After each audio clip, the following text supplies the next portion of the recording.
Alors, délibération sur les frais de formation des élus et définition des modalités de prise en charge. La formation des élus municipaux est organisée par le Code général des collectivités territoriales et notamment par l'article L 2123-12 qui précise que celle-ci doit être adaptée aux fonctions des conseillers municipaux. Compte tenu des possibilités budgétaires de cette année, il est proposé une enveloppe d'un montant égal à 2,2% des indemnités de fonction consacrées à la formation des élus. Alors que les organismes de formation doivent être, oui, alors que, donc c'est les organismes, j'ai oublié le pareil, parce que c'est français. Je vous rappelle que conformément à l'article donc L 2123-13 du Code général des collectivités territoriales, chaque élu ne peut bénéficier que de 18 jours de formation sur toute la durée du mandat, et quel que soit le nombre de mandats qu'il détient. Ce congé est renouvelable en cas de réélection. Alors, quel que soit le nombre de mandats qu'il détient, et bien sûr les organismes de formation doivent être agréés. Donc je vous demande d'adopter le principe d'allouer cette année une enveloppe budgétaire à la formation des élus municipaux de ce montant égal à 2,2% du montant des indemnités des élus. Donc, ce qu'il faut savoir, c'est que cette année avait été mis au budget 500 €, ce qui représente 2,2% du budget. Du montant des indemnités des élus. Voilà. La prise en charge de la formation des élus se fera selon les principes suivants. Agrément des organismes de formation, dépôt préalable au stage de la demande de remboursement précisant l'adéquation de l'objet de la formation avec les fonctions effectivement exercées pour le compte de la commune. Liquidation de la prise en charge sur justificatif des dépenses, répartition des crédits de leur utilisation sur une base égalitaire entre les élus. Ce ne sont pas toujours les mêmes qui partent. Donc il y a 2,2% par an. Avant le vote de chaque budget, une délibération similaire devra être prise pour préciser le montant des formations chaque année. En fonction du pourcentage adopté, le montant sera reporté dans le budget. Voilà. Donc après, je vous demande d'en délibérer et d'adopter cette proposition. Voilà. Alors, le droit à la formation des élus est décrit effectivement dans l'article L 2123 du CGCT. Il est très clair. Les membres d'un conseil municipal ont droit à une formation adaptée à leurs fonctions. Le droit à la formation est une dépense obligatoire des communes, même si elle n'a pas été budgétée. Donc on n'est pas obligé de la budgéter, elle est obligatoire. Elle doit être à un niveau suffisant et le taux prévu par la loi est de 20% du montant total des indemnités des élus et non de 2%. Sur tout mandat. Laissez-moi terminer, je termine simplement pour dire qu'à mon avis, on ne peut pas voter quelque chose qui est contraire à la loi. Alors je vous réponds. C'est pas 2%, c'est 20%. Je vous réponds, c'est 20% pour tout le mandat. Vous vérifierez. C'est 20% par année. Enfin, chaque année, ça doit être du montant total. Du montant 20% du budget. C'est 20%. D'ailleurs, c'est ce qui est indiqué dans le CGCT. Hein.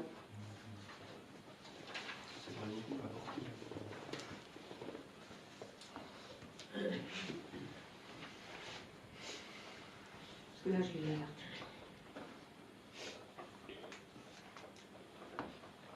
Là, c'est extrait de l'avis communal et départemental, en date du 22 juillet 2015. C'est un modèle. Voilà. Alors, celle-ci doit être adaptée aux fonctions des conseillers municipaux. Compte tenu des possibilités budgétaires, il est proposé qu'une enveloppe budgétaire, là il mettait, vous voyez, d'un montant égal à 2% des indemnités de fonction soit consacrée chaque année à la formation des élus. Et je vous assure, la MBE, c'est 20%. C'est CGCT, ça? C'est la vie communale et départementale. C'est un modèle qui nous a été fourni par l'Association des maires de France. Et vous voyez, c'est bien Moi, j'ai marqué, regardé sur le CGCT. hein, et c'est bien marqué, le Code général des collectivités territoriales en plus, hein, Voilà. notamment par l'article 21-23-12 du Code général des collectivités territoriales. Compte tenu des possibilités budgétaires, il est proposé qu'une enveloppe budgétaire d'un montant égal à 2% des indemnités de fonction soit consacrée chaque année à la formation des élus. Et effectivement, c'est une obligation. Alors, les organismes de formation doivent être agréés, bien sûr, et on rappelle que conformément à l'article toujours, là, cette fois-ci 21-23-13 du Code général des collectivités territoriales, à chaque fois c'est mentionné, chaque élu ne peut bénéficier que de 18 jours de formation sur toute la durée du mandat. Vous voyez, on parle toujours sur la totalité du mandat, et quel que soit le nombre de mandats qu'il détient. Voilà. Ce congé est renouvelable en cas de réélection. Voilà. Le conseil municipal, 2%. C'est marqué, c'est vraiment... voilà. Donc, précision importante. Voilà.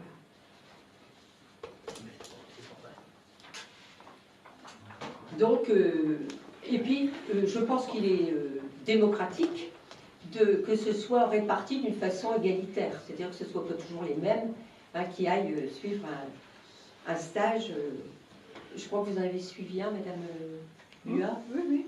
Et Oui, donc, oui, bah d'ailleurs, je vous ai envoyé ma note de frais de déplacement. tout à fait. Et c'était le 11 mai, oui. vous ne m'avez toujours pas répondu. Oui, on se met, on est le... Voilà, 15 juin. Oui, moi, on a été élus le 23 mars 2014. Oui, il faudra peut-être que je fasse un jour, au moins 1 centime de demande de frais. Bon, simplement, c'était... Donc, Madame Buat nous a fait une demande. Vous avez suivi un stage dont l'intitulé était... Défense des droits de l'opposition. Oui, comment Des être actif dans l'opposition. Tout à fait. Alors, donc, on vote. Alors, qui est pour? De toute façon, je lis le CGCT. Pour toi, mais c'est quoi? Alors, on vote donc l'acceptation de ce que je viens de lire du Code général des collectivités territoriales, à savoir qu'on vote 2%. Mais si c'est la loi, pourquoi on délibère sur la loi? C'est ça que je ne comprends pas. Eh bien, ce qu'on dit, c'est que, en fait, tout à fait une bonne question, c'est qu'on souhaite introduire un principe égalitaire. C'est-à-dire que là, on avait mis 500 €. Là, en fait, pour cette année, ça y est.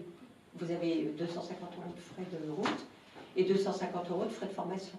Donc, ça fait les 2%. L'enveloppe est mangée. 250 € de frais de route. Ah bah oui, oui. Oui, C'était à carré. C'est le barème. Donc, l'enveloppe est mangée pour cette année. Ça c'est fait. Allez, vas-y. Il y en aura C'est pour ça qu'on se il y aura que 6 à en profiter, parce qu'on est élu pour 6 ans. Il y a déjà 2 de pensée, il reste plus que 4 ans. Mais tout le monde ne n'ira pas 500 € dans toute formation. Il y en a à Rennes, il y en a... On a tous le droit d'y aller. Oui, oui. Et on fait un tirage au Mais c'est sort pour qui ça arrive. c'est pour ça qu'on propose quand même d'avoir un principe égalitaire entre les élus. Quand même. Enfin, bien sûr. Bon, donc qui est pour? Bah, pour le budget. Oui. Voilà, pour le budget. Puis bon, Pas pour. donc, unanimité, moins une voix, contre. Contre ou abstention? À compte? Ah, je pense que